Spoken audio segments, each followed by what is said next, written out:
Welcome back for another mini episode of Let's Let Ted Talk.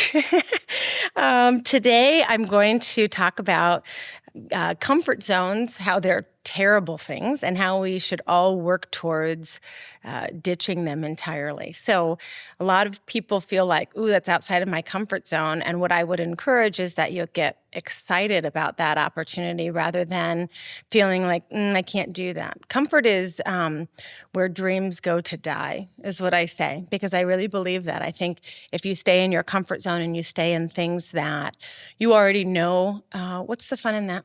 You get one crack at this life. Let's try all the things.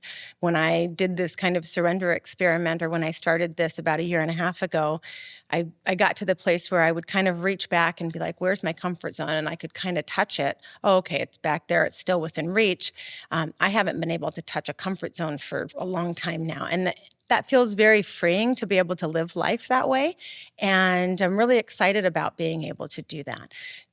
This morning, I had a conversation because we're leading into a full-length episode where we're going to address shame as it surrounds sex and sexuality. And as I'm sitting having breakfast with my son and explaining, he's asking who's the guest on the podcast, what's the topic. And he recently turned 18, which, just giving that little nugget of reference for context. And in our house, we talk about all of the things. And so being able to really speak with him about shame surrounding sex and what that looks like, especially for people that are older and were raised in houses where maybe they had religious guilt or sexual trauma or any of those kind of things that lead into it. So as he's asking me questions about things, if there had ever been a comfort zone anywhere near me, it definitely wasn't, because being able to speak with a young man about what sexual trauma can look like in women, being able to really explain to him what that does to women so that he understood. Because when you tell him like this happened, and he's like, well, why wouldn't you just say no? Or why wouldn't you just get yourself out of that situation? Or why wouldn't you this? Why wouldn't you that? It's a fascinating perspective that comes only from curiosity from him. But what that conversation sparks is his understanding of what other people will be dealing with as it relates to that, as it relates to consent, as it relates to baggage that they're carrying around associated with that, as it relates to shame and how they're carrying that.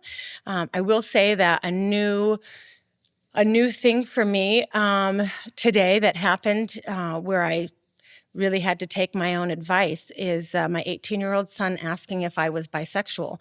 I've obviously been married for a long time, or for those that don't know, I've been married for a long time to a man. My partner is a man.